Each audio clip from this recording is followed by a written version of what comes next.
దేవుని పరిశుద్ధ నామముకు మహిమ కలుగును గాక. దేవుడు ఇచ్చినటువంటి మరి యొక్క నూతన మాసమును బట్టి దేవునికి వందనాలు. చూస్తుండగానే 2024 గడిచిపోయింది.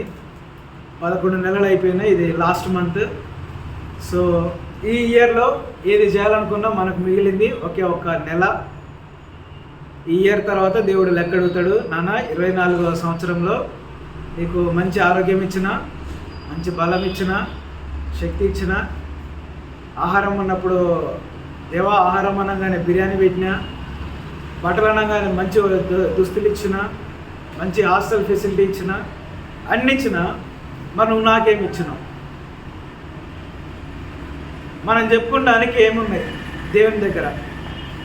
24వ సంవత్సరంలో అయ్యా ఇగో నీ కొరకు నేను ఈ పని చేశాను అని చెప్పుకోవడానికి ఏమన్నా ఉన్నదా? యూత్ ఏ రకంగా మనం దేవుని కొరకు నిలబడ్డాము 24వ సంవత్సరంలో ఒకసారి జ్ఞాపకం చేసుకొని, ఒకవేళ ఈ 11 నెలలలో దేవుని కొరకు ఏ పని చేయలేదని నీకు అనిపిస్తే నీకు ఇంకా ఒక్కటే నెల మిగిలింది. ఈ నెల ఇది మొదటి రోజు, ఇంకా 30 రోజులు మిగిలింది నీకు. ఈ 30 రోజుల్లో నువ్వు ఏం చేయాలనుకుంటావో చెయ్యి దేవుని కొరకు. లేదు ప్రభు ఏమొద్దనుకుంటే నో ప్రాబ్లం, కానీ దానికి కూడా లెక్క చెప్పుకోవాలి. కాబట్టి ఒకసారి మన సంఘం తరపున మనమేం చేశాము దేవుని కొరకు, రెండోది వ్యక్తిగతంగా నేనేం చేశాను దేవుని కొరకు, అది మనము జ్ఞాపకం చేసుకొనొచ్చు. ఒకసారి మనం పరీక్షించుకొనొచ్చు. నీ వ్యక్తిగతంగా నువ్వు దేవుని కొరకు ఏ పని చేయాలో ఆ పని చేయాలి. రెండవదిగా సంఘముగా మనం ఏ పని చేయాలో ఐకమత్యం కలిగి ఆ పని మనం చేయాలి. సో ఈరోజు దేవుడు మనతో మాట్లాడుతున్నటువంటి లేఖన భాగంలో నుండి మరి ఏం చేయాలో మనం నేర్చుకుందాం. గడిచిన వారంలో ఫిలిప్పీలకు రాసిన పత్రిక 2వ అధ్యాయము 3వ వచనం నుండి మనము 8వ వచనం వరకు చూసాము. ఈ వచనాలలో యేసుక్రీస్తు వారి గురించి, ప్రభు అయినటువంటి యేసుక్రీస్తు వారు ఆయన ఎలా ఈ భూలోకానికి వచ్చాడు అనగా శరీర రూపాన్ని దాల్చే క్రమంలో ఎలాంటి మనస్సును ఆయన కలిగి ఉన్నాడు, ఎలాంటి రూపాన్ని ఆయన పొందుకున్నాడు, ఎలాంటి స్వభావాన్ని ఆయన ధరించుకున్నాడో మనము డీటెయిల్గా చూసాము. సో ఈ వారంలో మనం నేర్చుకోబోయే విషయం ఏంటంటే, ఆయన తనకు తానుగా తగ్గించుకొని ఒక రాజు స్థానంలో ఉన్నటువంటి వ్యక్తి, ప్రభువులకు ప్రభువుగా ఉన్నటువంటి వ్యక్తి, దేవాది దేవుడైనటువంటి వ్యక్తి ఒక దాసునిగా తగ్గించుకొని ఈ భూలోకానికి వచ్చాడు కదా. మరి వచ్చినందుకు ఏమైంది? అండ్ ఈరోజు ఒకవేళ నిన్ను నువ్వుగా తగ్గించుకోవడం మొదలు పెడితే, నీకు నువ్వుగా తక్కువ చేసుకోవడం మొదలు పెడితే, నీకు నువ్వుగా ఐఎమ్ నథింగ్,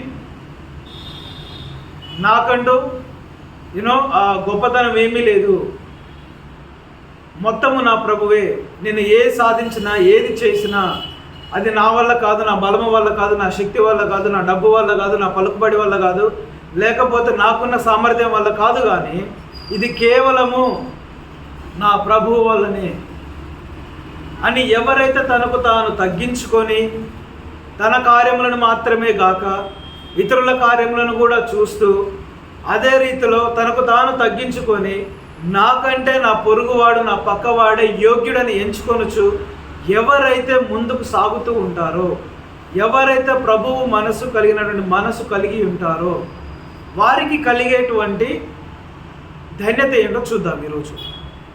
చూడండి 9వ వచనం నుంచి మనం చూద్దాం. అందుచేతను, చదవండి ఒకసారి. ఆ వర్డ్ ఒక్కటే అందుచేతను అంటే దానికి ముందు ఏదో జరిగి ఉండాలి, అవునా కదా? ఒకసారి ఇక్కడ చూడండి. అంతా మనమంతా చదువుతున్న వాళ్ళము, we are pursuing degree, PG, we are all graduate students. అందుచేతను అంటే దాని అర్థం ఏంటి గణేష్? ఏదో ఒకటి జరిగింది, అందువల్ల. మళ్ళా బ్యాక్ పోదాం. అందుచేత ఏమైందో చూద్దాం. 9వ వచనంలో అందుచేతను పరలోకమందున్న వారిలో కానీ, భూమి మీద ఉన్న వారిలో కానీ, భూమి క్రింద ఉన్న వారిలో కానీ ప్రతి వాని మోకాలును యేసు నామములో వంగునట్లు ప్రతి వాని నాలుకయు తండ్రి అయిన దేవుని మహిమార్థమై యేసుక్రీస్తు ప్రభువని ఒప్పుకొనున్నట్లును దేవుడు ఆయనను అధికముగా హెచ్చించి ప్రతి నామమునకు పైనామమును ఆయనకు అనుగ్రహించెను. 12వ వచనం చూద్దాం మరలా. కాగా నా ప్రియులారా, మీరెల్లప్పుడూ విధేయులైన ప్రకారము నా ఎదుట ఉన్నప్పుడు మాత్రమే కాక మరి ఎక్కువగా నేను మీతో లేని ఈ కాలమందును భయముతోను వణుకుతోను మీ సొంత రక్షణను కొనసాగించుడి. ఎందుకనగా మీరు ఇచ్చయించుటకు కార్యసిద్ధి కలగ చేసుకొనుటకును తన దయా సంకల్పము నెరవేరుటకై మీలో కార్యసిద్ధి కలగ చేయువాడు దేవుడే. ఇంతవరకు నేర్చుకుందాం మనం ఈరోజు. ఇందులో ఉన్నటువంటి విషయాలు మనము కొంచెం డీటెయిల్గా చూద్దాం. 9వ వచనంలో ఏముంది? అందుచేతను ఎందుచేతను? ఇది ఎవరి గురించి మాట్లాడుతున్నారు? ఈ వాక్యము ఎవరి గురించి మాట్లాడుతున్నారు? కాదు, ఈ పర్టికులర్ వర్డ్ అనేది ఎవరి గురించి మాట్లాడుతుంది? ఏ వ్యక్తి గురించి మాట్లాడుతుంది? ఎస్, యేసుక్రీస్తు వారి గురించి, మన ప్రభు అయినటువంటి లోకరక్షకుడు అయినటువంటి యేసుక్రీస్తు వారి గురించి మాట్లాడుతుంది. మాట్లాడుతూ ఏమంటూ ఉన్నారు? అందుచేతను పరలోకమందున్న వారిలో కానీ, నెంబర్ 1 పరలోకములో ఉన్న వారిలో కానీ, నెంబర్ 2 భూమి మీద, నెంబర్ 3 భూమి క్రింద. అంటే ఓవరాల్ ఇంకా ఎక్కడ లేదు, ఎక్కడ విడిచిపెట్టి లేదు ఆప్షన్. పరలోకం, భూమి క్రింద. ఇంకేమైనా ఉందా మీ ఇతర ప్రదేశాలన్నా? ఇవి కాకుండా ఇంకేమన్నా మన స్టడీలో చూసినామా? సోషల్లో కానీ, ఫిజిక్స్లో కానీ, బయాలజీలో కానీ ఏ లేదు కదా. సో చూడండి, అందుచేత ఈ పరలోకము, భూమి మీద, భూమి క్రింద ఏమైంది? వారిలో కానీ, భూమి క్రింద ఉన్న వారిలో కానీ ప్రతి వాని మోకాలును, అనగా పరలోకములో ఉన్న దేవదూతల మోకాలు, భూమి మీద ఉన్న మనుషుల మోకాలు, భూమి క్రింద ఉన్న ఈవెన్ సాతాను సైన్య సమూహము కూడా ఎవరి నామములో వంగాల? యేసు క్రీస్తు ప్రభు అయినటువంటి ఆ రక్షకుని నామములో దూతలు వంగాల, మనుషులు మోకరిల్లాల, సాతాను సమూహం కూడా మోకరిల్లి ఏం చెప్పాలి ఆయనకి? అయా నీవే రాజువు, నీవే ప్రభుడవు, నీవే రక్షకుడవు. అర్థమవుతుందా? ఆయన యొక్క దైవత్వం, ఆయన యొక్క అథారిటీ. ఎందుచేతను అంటే యేసుక్రీస్తు వారు తనకు తాను తగ్గించుకొని, దేవుడై ఉన్నటువంటి దేవుడు దాసునిగా జన్మించి తనకు తాను తగ్గింపేంటో చూపించాడు. కాబట్టి ఈ రోజున ఆయన ఏ రకంగా హెచ్చించబడ్డాడు? ఏ రకంగా హెచ్చించబడ్డాడు ఆయన? దేవదూతలు, మనుషులు, దయ్యాలు, ఇంకేమైనా ఉన్నాయి వీటికి మించి? ఇంకా వీటికి మించి లేవు కదా. ప్రతి సైన్య సమూహము ఆయన ఎదుట మోకరిల్లుతుంది. ఆ రక్షకుని నువ్వు నేను కలిగి ఉన్నాం ఈరోజు. దేవునికి మహిమ కలుగును గాక. దేవునికి మహిమ అంటే ఒకసారి గమనించండి, తగ్గింపులో ఎంత హెచ్చింపు ఉందో దేవుడు చూపిస్తూ ఉన్నాడు. అంటే దాని అర్థము ఆయన తగ్గించుకున్నందువల్లనే హెచ్చించబడ్డా? కాదు, మనకు మాదిరి చూపిస్తూ ఉన్నాడు. ఆయన ఎల్లప్పుడూ హెచ్చించబడిన వాడే. ఆ హెచ్చింపులో నుండి ఆయన మన కొరకు తగ్గించుకొని వచ్చాడు. అర్థమవుతుందా? ఆ హెచ్చింపులో ఉన్న దేవుడు ఈ వచనానికి ముందు, అంటే దాని అర్థము ఈ వచనంతో ఆయనకు ఘనత స్టార్ట్ అయిందా? ఈ వచనముతో ఆయనకు మహిమ స్టార్ట్ అయిందా? ఈ వచనముతో ప్రతి ఒక్కరు మోకరించబోతున్నారా? కాదు. దేవుడు మనకు చెప్తూ ఉన్నాడు, ప్రియ సహోదరుడా, ప్రియ సంగమా, నీకు నువ్వుగా తగ్గింపు మనసు నీకు కలిగి ఉంటే నేను నిన్ను హెచ్చిస్తా, నీ కుటుంబంలో హెచ్చిస్తా, నీ సంఘంలో హెచ్చిస్తా, నీ సమాజంలో హెచ్చిస్తా, నీ హాస్టల్లో హెచ్చిస్తా, నీ కాలేజ్లో హెచ్చిస్తా, నువ్వు చేసే ఉద్యోగంలో హెచ్చిస్తా, నువ్వు పొందుకోబోయే జాబ్లో హెచ్చిస్తా. ప్రతి విషయంలో నేను నిన్ను హెచ్చించడానికి సిద్ధంగా ఉన్నా. కానీ నువ్వు చేయాల్సిన పని ఏంటో తెలుసా? నీ హాస్టల్లో కానీ, నీ జాబ్లో కానీ, నీ ఇంటిలో కానీ, నువ్వు ఎక్కడ ఉన్నా వారందరికంటే నీకు నువ్వుగా తగ్గించుకోవాలి. నీకంటే వారే యోగ్యులుగా పెంచాలి. ఆ మనసు నువ్వు కలిగి ఉన్నప్పుడు ఆటోమేటిక్గా దేవుడు నిన్ను హెచ్చించడం స్టార్ట్ చేసింది. Let's back to our topic. So యేసుక్రీస్తు వారు ఇలా హెచ్చించబడుతూ నెక్స్ట్ ఏమంటూ ఉన్నాడు? ప్రతి వాని మోకాలను యేసునామమున వంగునట్లును ప్రతి వాని నాలుకయు తండ్రి అయిన దేవుని మహిమార్థమై యేసుక్రీస్తు ప్రభువు అని ఒప్పుకొనున్నట్లును. అంటే మనం గమనించాల్సిన విషయం ఏంటంటే, ఒకానొక దినం రాబోతున్నది. యూత్ రిమెంబర్, ఒకానొక దినం రాబోతుంది. ఆ దినమున యేసుక్రీస్తును అంగీకరించిన వారు, యేసుక్రీస్తును అంగీకరించని వారు, యేసుక్రీస్తును దూషించిన వారు, యేసుక్రీస్తును నిందించిన వారు, ఆయనని ఒప్పుకొనని నాస్తికులు కూడా ఒకానొక దినమున అయా నీవే ప్రభుడవని ఒప్పుకోబోతున్నారు. నాకు ముంచుకోవాలి. అలాంటి లోకరక్షకుడిని మనం ఏం చేయాలి? హెచ్చిస్తూ స్వార్థను ప్రకటించాలి. అది మన బాధ్యత. Let's back to our topic. నాలుకయు తండ్రి అయిన దేవుని మహిమార్థమై యేసుక్రీస్తు ప్రభువు అని ఒప్పుకొనున్నట్లును దేవుడు ఆయనను అధికముగా హెచ్చించి ప్రతి నామమునకు పైనామమును. ఈ లోకంలో ఎన్ని నామాలు ఉన్నా, ఎన్ని నామాలుగా పిలువబడుతున్నా అంతకు మించి ఒక నామం ఉంది. అర్థమవుతుందా? ఈ లోకంలో ఎన్ని సమూహాలు ఉన్నాయో, ఎన్ని గుంపులు ఉన్నాయో, ఎన్ని సంఘాలు ఉన్నాయో, ఎన్ని సమాజాలు ఉన్నాయో, అనగా మన క్రైస్తవులు ఒక్కలమే కాదు, ప్రపంచవ్యాప్తంగా మనుషులలో ఎన్ని రకాల విభజనలు అయితే ఉన్నాయో, ఆ విభజనలో ఎన్ని నామాలైతే ఉన్నాయో వాటికి మించిన ఇంకొక నామం ఉన్నది. ఆ నామమే యేసుని నామం. ఆ నామాన్నే మనం ఈరోజు ప్రకటిస్తూ ఉన్నాం. దేనికి మహిమ చెప్దామా? హల్లెలూయా. ఆ నామ మహిమార్థమే మనం పనిచేయడానికి పిలువబడి ఉన్నాం. ఆ నామాన్ని ప్రతి ఒక్కరూ ఒప్పుకోబోతూ ఉన్నారు. ఈ నామానికి మించిన నామం ఈ దేశంలో కానీ ప్రపంచంలో కానీ లేదు.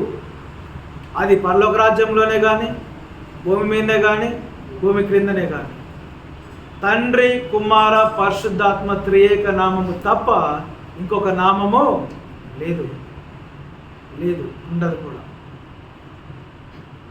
క్లియర్? సో ఈరోజు మనం నేర్చుకున్న విషయం ఏంటి? మొదటి విషయం, నీవు హెచ్చించబడాలి అంటే నువ్వు ముందు ఏం చేయాలి? తగ్గించుకొని ఏం చేయాలి? అందులో తగ్గించుకొని ఏం చేయాలి? మనం మొట్టమొదటిగా ఆయన అందుచేతను, ఈ విషయం మర్చిపోవద్దు, ఎందుచేతను అంటే యేసుక్రీస్తు వారు తగ్గించుకొని లోకానికి వచ్చారు. నెంబర్ 1, యేసుక్రీస్తు వారు తన కొరకు బ్రతకలే, తన సొంత కార్యముల కొరకు బ్రతకలే, ఇతరుల కార్యముల కొరకు, నశించిపోయే ఆత్మల కొరకు ఆయన బ్రతికాడు. నశించిపోతున్న వారిని వెదకి రక్షించడానికి ఆయన బ్రతికాడు, ఆయన వచ్చాడు. అందుకోసమే ఆయన పుట్టుక, ఇతరుల కోసమే ఆయన చావు, ఇతరుల కోసమే ఆయన పునరుద్ధానము, ఇతరుల కోసమే ఆయన రెండవ రాకడ. అంటే మనము కూడా మన సొంత కార్యములను మాత్రమే గాక ఇతరుల కార్యములను కూడా చూడాలి.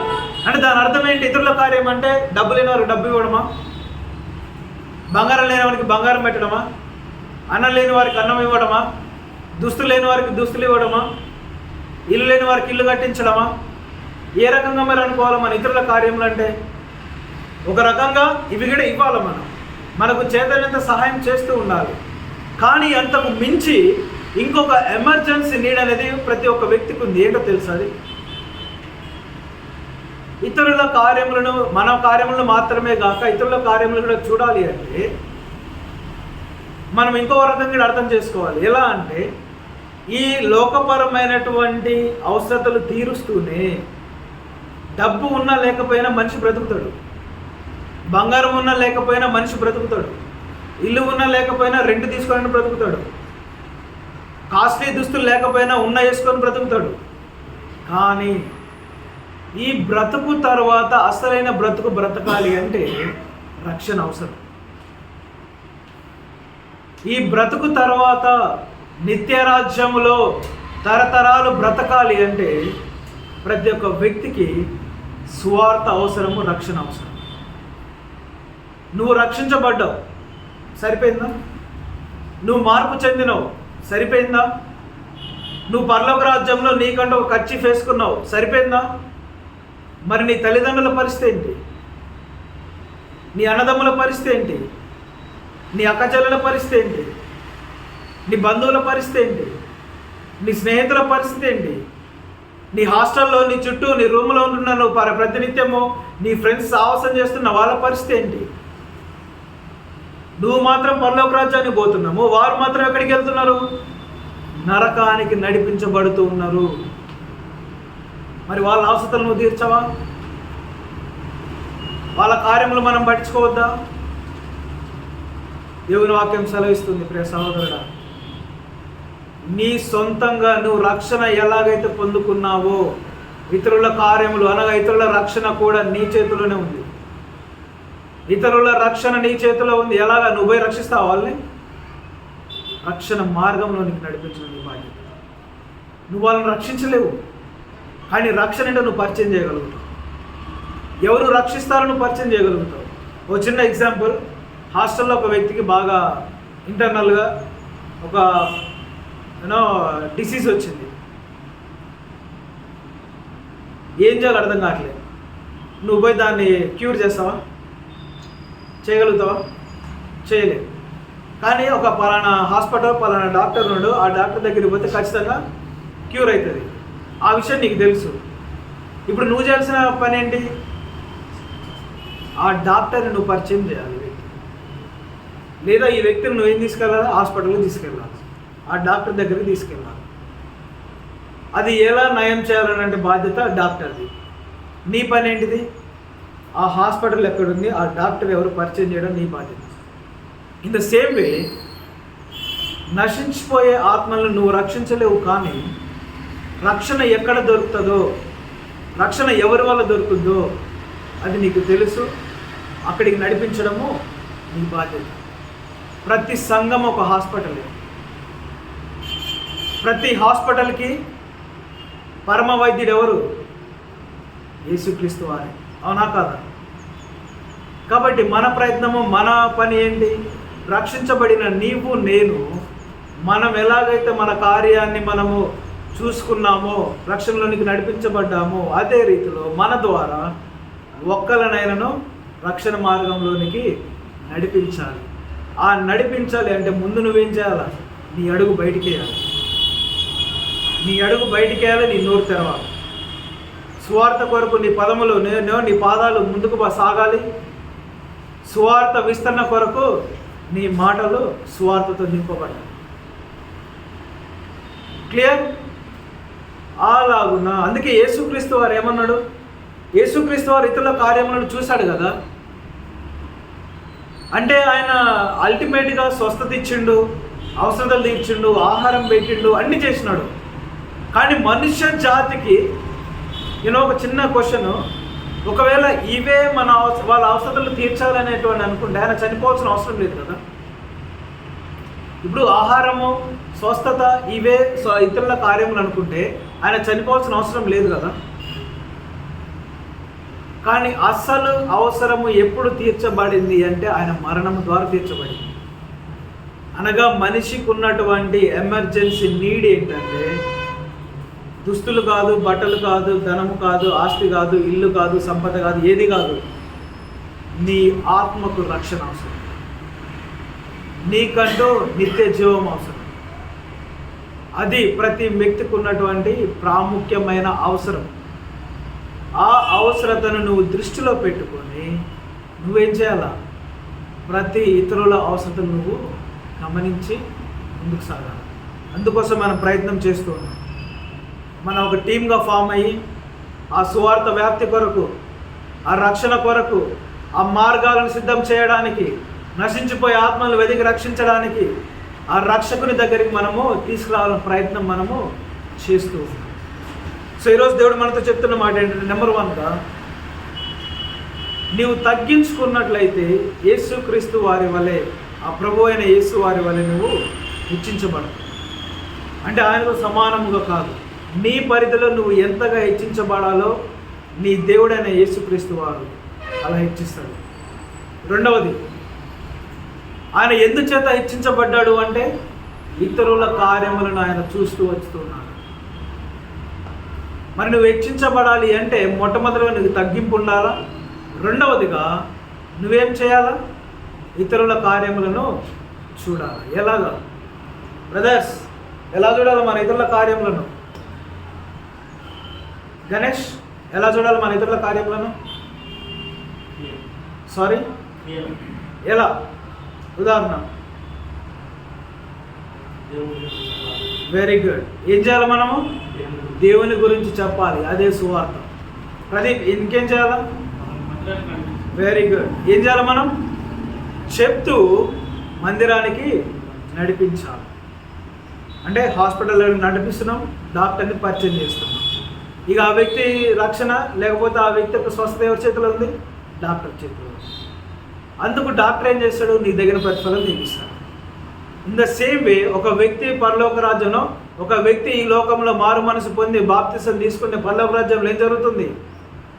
సంతోషము, పండగ కదా. మరి ఆ పండగ అంత సంతోషకరమైన అన్న సందర్భానికి నువ్వు కారణమైతే దేవుడు నీ నూకను వదిలిపెడతాడా? నీకు రావాల్సిన బహుమానాన్ని ఆయన నీకు ఇస్తాడు కదా. ఎస్. కాబట్టి మొట్టమొదటిగా మనం చేయాల్సింది తగ్గించుకోవాలి. రెండవదిగా ఇతరుల కార్యములను మనం చూడాలి. ఎలాగో ఇతరుల కార్యములు అనగా నశించిపోయే వారిని వెతికి రక్షించే కార్యములు మనం చేతపుచ్చుకొని ముందుకు సాగాలి.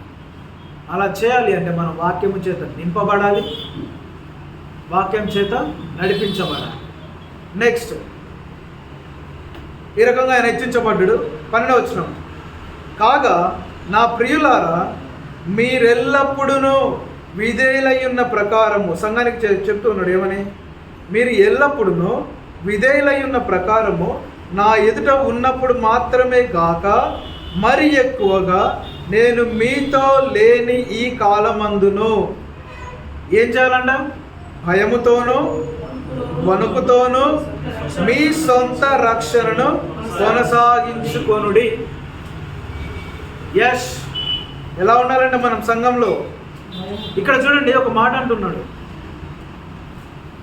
అంటే కొంతమంది వేషధారుల గురించి చెప్తూ ఉన్నాడు. అంటే వాళ్ళు ఉన్నారని కాదు, కానీ ఒక హెచ్చరిక లాగా, ఒక సలహా లాగా. సంగమా, పాస్టర్లు ఉన్నప్పుడే భయభక్తులు వెలిగి ఉండడం కాదు, పాస్టర్లు ఉన్నప్పుడే విధేయత ఉండడం కాదు, పాస్టర్లు ఉన్నప్పుడే తగ్గింపు ఉండడం కాదు, పాస్టర్లు ఉన్నప్పుడే చర్చలో పనిచేస్తున్నట్టు చేయడం కాదు. పాస్టర్లు లేని సమయంలో ఇంకెక్కువగా నువ్వు తగ్గించుకొని విధేయత కలిగి మందిరంలో పరిచర్య చేయాలి. అర్థమవుతుందా? చెప్తూ ఉన్నాడు, నా ప్రియులారా మీరెల్లప్పుడూ విధేయులై ఉన్న ప్రకారము నా ఎదుట ఉన్నప్పుడు మాత్రమే కాక, అంటే నేను పౌలుగా మీ సంఘాన్ని దర్శించినప్పుడు, అంటే చిన్న ఎగ్జాంపుల్, మన సంఘానికి ఎవరైనా గెస్ట్లు వచ్చారనుకో, మనం కొంచెం ఆ దినమందు మన విధేయత లెవెల్స్ కొంచెం పెరుగుతాయి, అవునా కదా? తగ్గింపు లెవెల్స్ కొంచెం పెరుగుతాయి, అవునా కదా? ఎందుకు అంటే ఆ వ్యక్తిని మనం గమనిస్తాడు, ఆ వ్యక్తి మనల్ని గమనిస్తాడు, లేకపోతే మనం బ్యాడ్గా అనుకుంటాడేమో, లేకపోతే వీళ్ళు ఇంతని అనుకుంటారు. సరే, ఏ రీజన్ తోటైనా మనం ఆ రోజు కొంచెం విధేయతగా కొంచెం తగ్గించుకొని, ఇది ఎక్కువగా మనం ఇళ్లలో చూస్తాం. ఎవరైనా మన ఇంటికి గెస్ట్లు వస్తే ఆ ఇల్లంతా నీట్గా అయిపోద్ది. ఎమర్జెన్సీలో ఇంట్లోనే కిచెన్, లివింగ్ రూమ్, బెడ్రూమ్ అన్నీ ఎక్కడికక్కడ సెట్ చేయబడి ఆ స్మెల్ తోటి, పర్ఫ్యూమ్ తోటి అంతా ఫ్రెష్గా ఉంటుంది. అదే నార్మల్ డేస్లో వెళ్తే ఉండలేము మనం. అంటే ఒక వ్యక్తి నీ సంఘాన్ని దర్శించినప్పుడు నీ సంఘం అనేది అప్పటికప్పుడు అలర్ట్గా ఉండే సంఘంగా ఉండకుండా ఆ వ్యక్తి ఉన్నా లేకపోయినా నువ్వు మాత్రం ఎల్లప్పుడూ సేమ్ ఉండాలి, మార్పు లేనివాడిగా ఉండాలి. అదే తగ్గింపుతో, అదే వినయముతో, అదే విధేయతతో, అదే భక్తితో, నేను లేని సమయంలో మరెక్కువగా భయముతోనూ వణుకుతోనూ మీ సొంత రక్షణను కొనసాగించుకోవాల్సిన బాధ్యత పాస్టర్ చేతులు లేదు. నీ సొంత రక్షణను కొనసాగించుకోవాల్సిన బాధ్యత ఎవరి చేతులు లేదు, అది నీ చేతుల్లోనే ఉంది. ఎందుకంటారా? రక్షణ పాస్టర్ గారు ఇస్తే వచ్చిందా, నీకు నువ్వుగా తెచ్చుకున్నదా? Brothers, look at me. రక్షణ అనేది పాస్టర్ లేదా ఒక సేవకుడు నీకు ఇస్తే వచ్చిందా, నీకు నువ్వుగా అనుకుంటే వచ్చిందా? అంటే అల్టిమేట్గా యేసుక్రీస్తు వారు రక్షిస్తారు. ఇప్పుడు మేము మీకు ఇది ఇచ్చేదా, లేకపోతే మీకు మీరుగా సంపాదించుకునేదా రక్షణ? చెప్పండి. యష్, రక్షణ అనేది సేవకుడు ఇచ్చేదా, నీకు నువ్వుగా సంపాదించుకునేదా? ఎట్లా? హౌ పాల్, ఎట్లా?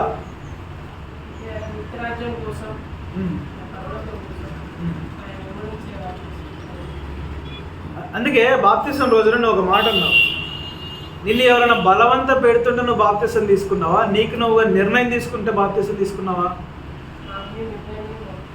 నీకు నువ్వుగా మారు మనసు పొంది, నీకు నువ్వుగా పశ్చాత్తాపపడి, నీకు నువ్వుగా యేసుక్రీస్తు వారే లోక రక్షకుడు, నా రక్షకుడు, నా పాపాలు క్షమించాడు, నా పాపాల కోసమే మరణించాడు అనే తీర్మానం నీకు నువ్వుగా తీసుకొని, నీకు నువ్వుగా నేను బాప్తిసం తీసుకుంటాను అని ముందుకు వస్తే ఇస్తారా?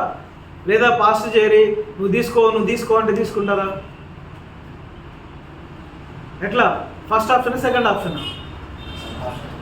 మరి నీకు నువ్వుగా ఆ రక్షణను అందపుచ్చుకున్నప్పుడు దాన్ని కొనసాగించాల్సిన బాధ్యత పాస్టర్ గారి చేతులు ఉంటుందా, నీ చేతులు ఉంటుందా? అందుకే అంటున్నాడు, కొనసాగింపు అనేది భయముతోనూ వణుకుతోనూ ఉండాలని రక్షణ. నువ్వు ఎలాగైతే మొదట్లో తీర్మానం తీసుకొని ఉన్నావో, నీ యేసుక్రీస్తు వారిని ఎలాగైతే నువ్వు ఆహ్వానించావో, అదే భయం, అదే భక్తి, అదే పశ్చాత్తాపం, అదే విధేయత, అదే తగ్గింపు చివరి వరకు కొనసాగించాలి అని చెప్తూ ఉన్నాడు అన్నమాట. నెక్స్ట్ ఏమంటూ ఉన్నాడు?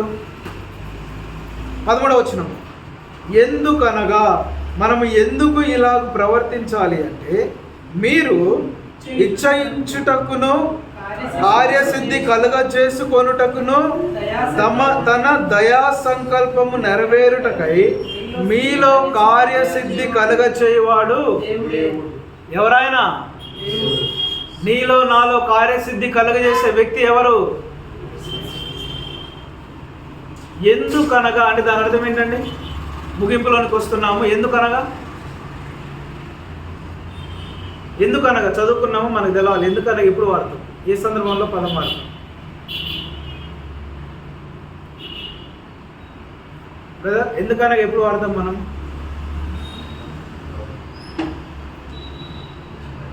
సారీ, క్వశ్చన్ రైజ్ అయింది, లేకపోతే ఒక రీజన్ రైజ్ అయింది. అది ఎందుకు ఇట్లా చేసినావు, దానికి ఎందుకు అట్లా చేసినావు అంటే మనం రీజన్ చెప్తాం దానికి. ఇది ఇట్లా జరిగింది కాబట్టి అట్లా జరిగింది. ఇది ఎందుకు చేసినావు అంటే ఎందుకంటే అందుకు.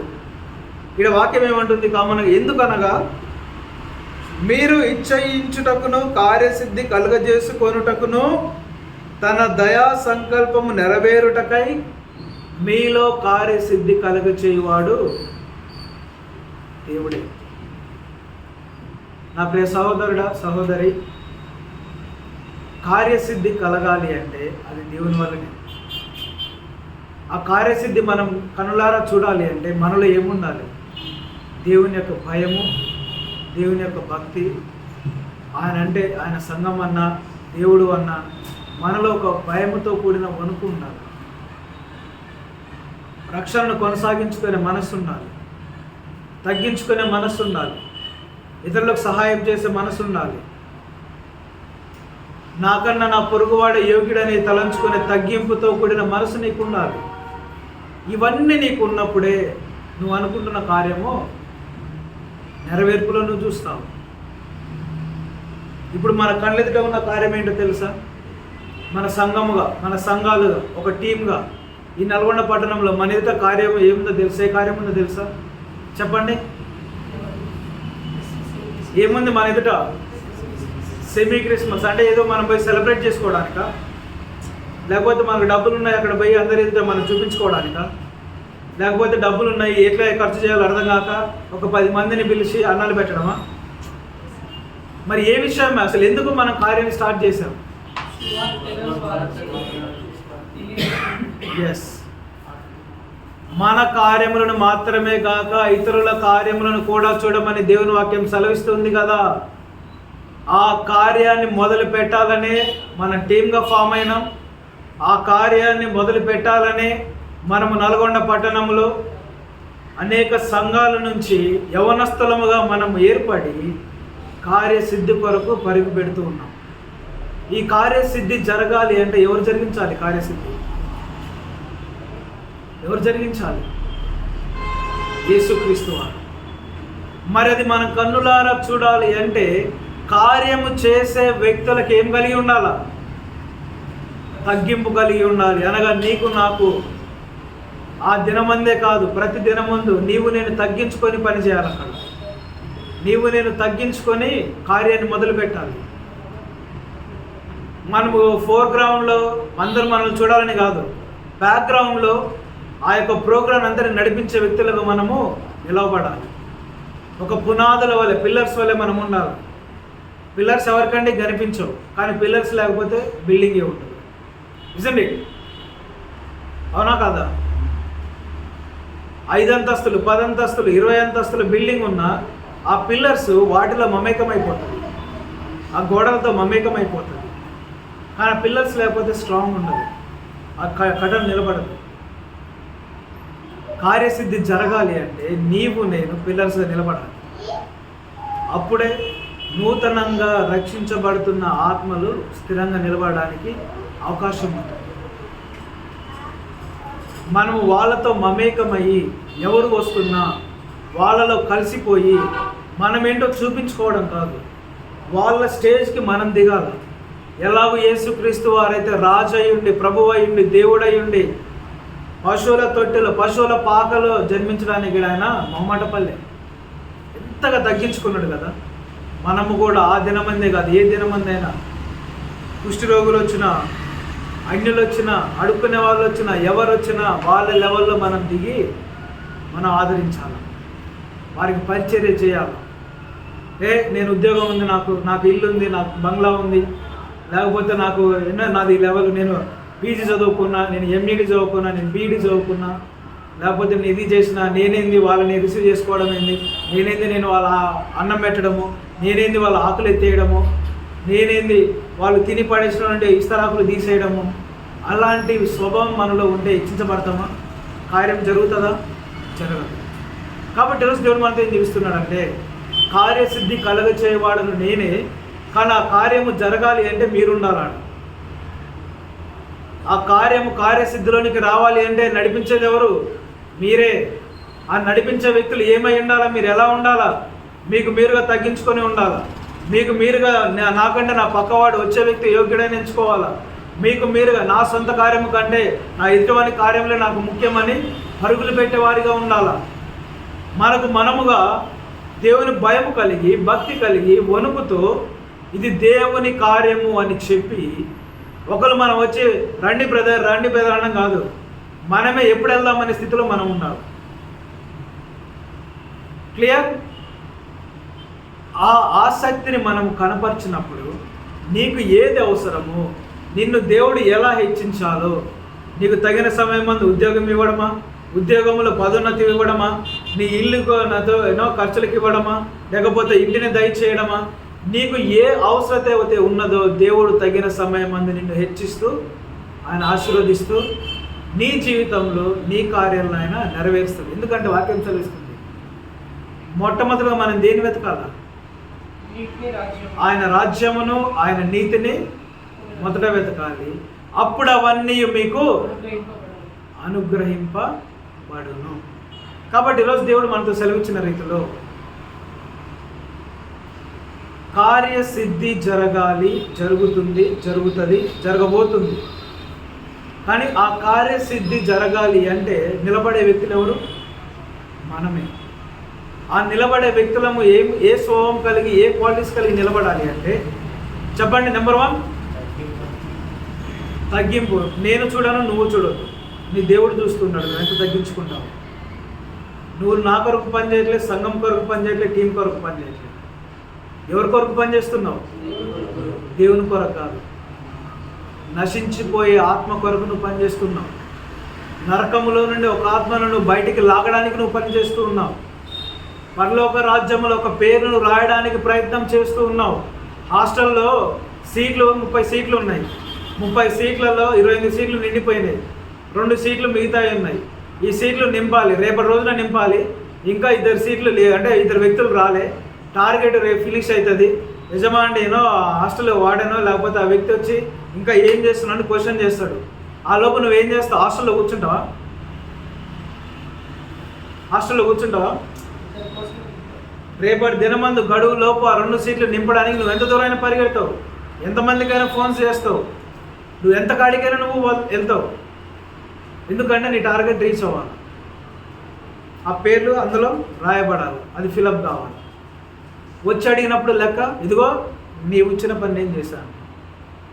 మరి నీ సంఘం తరపున, నా సంఘం తరపున, మన సంఘం తరపున పరలోక రాజ్యంలో ఆ షీట్లో, ఆ పేపర్లో ఎన్ని ఆత్మలు ఉన్నాయో నీకు నాకు తెలుసా? నీకు నీ పక్షంగా, నీ వ్యక్తిగత పక్షంగా దేవుడు ఎంతమందిని రక్షించాలని ఆశ కలిగినాడో నీకు తెలుసా? మన ఆర్సీబీ చర్చ్ తరపున ఎంతమంది రక్షించబడాలనే షీట్ మనకు తెలుసా? తెలవదు. మరి ఫిలప్ అయినాయి, అసలు స్టార్ట్ అయినాయి మనకు తెలియదు. అందుకే మనము భయంతో పరిగెత్తాలి. వామ్మ నిండిందో లేదో పేజీ. మన తరపున, మన సంఘం తరపున, మన వ్యక్తిగత తరపున ఎంతమంది పేర్లు రాయబడే లేదు మనకు తెలియదు. అందుకే చేతనైనంత వరకు పోగు చేసుకుంటే వెళ్ళాల. ఆ ఆసక్తి, ఆ భారము, ఆ బాధ్యత మనకు ఉండాలి, ఉంది మన పైన. అందుకోసం మన ఒక టీమ్గా ఫామ్ అయినాం. రేపు 7వ తారీఖున మన కార్యాన్ని ఆ రూపంలో నుండి కార్యసిద్ధులకు మనము రూపుదాల్చుతున్నాం. స్టార్ట్ చేయబోతున్నాం, ఒక అడుగు ముందుకే పోతున్నాం. వ్యక్తిగతంగా కాదు, టీమ్గా అడిగేయబోతున్నాం. దేవుడు ఖచ్చితంగా మన కార్యసిద్ధి కలుగజేస్తాడు, ఖచ్చితంగా కలుగజేస్తాడు. మన గోల్ ఏంటంటే ఆ మీటింగ్ ద్వారా ఒక్క నశించిపోయే ఆత్మ అయిన రక్షణలోనికి నడిపించబడితే నమ్మకం ఉందా మనకి? బ్రదర్స్, నమ్మకం ఉందా? ఒక్క ఆత్మ రక్షించబడితే నమ్మకం ఉందా? నాకైతే ఉంది. కానీ నశించిపోయే వారిని నడిపించడం నీ బాధ్యత. క్లియర్? నువ్వు నీ ఫ్రెండ్స్ని తీసుకొస్తావా, హాస్టల్ వాళ్ళు తీసుకొస్తావా, బయట వాళ్ళు తీసుకొస్తావా, అది నీ ఇష్టం. నడిపించే బాధ్యత నీ చేతిలో ఉంది. కార్యసిద్ధి కలుగజేసే బాధ్యత యేసుక్రీస్తు వారి చేతిలో. కాబట్టి ఒక తీర్మానం తీసుకుందాం. ఇంకా మనకు కరెక్ట్గా 6 డేస్ ఉన్నాయి. Monday, Tuesday, Wednesday, Thursday, Friday, 5 days ఉన్నాయి. 6th డే రోజు ప్రోగ్రామే. కాబట్టి ప్రతి ఒక్కరం ఒక తీర్మానం తీసుకొని, యేసుక్రీస్తు వారు ఎలాగైతే ఎందుచేతను ఆయన ఈ క్వాలిటీస్ కలిగి ఉన్నాడు కాబట్టే, ఈ రకంగా ఆయన జీవించాడు కాబట్టే ఆయన హెచ్చించబడ్డాడు. ఇది ఈ లోకంలో. అర్థమవుతుందా? ఈ లోకంలోనైనా, పరలోకంలో, భూమి మీద, భూమి క్రింద ప్రతి వాని మోకాలు వంగబోతూ ఉన్నది, ప్రతి నాలుక ఒప్పుకోబోతున్నది. అది నాస్తికుడైనా, అన్యుడైనా, క్రైస్తవుడైనా, ఎవరైనా ఆ క్రీస్తు నువ్వు ప్రకటించబోతున్నావు 7వ తారీఖు.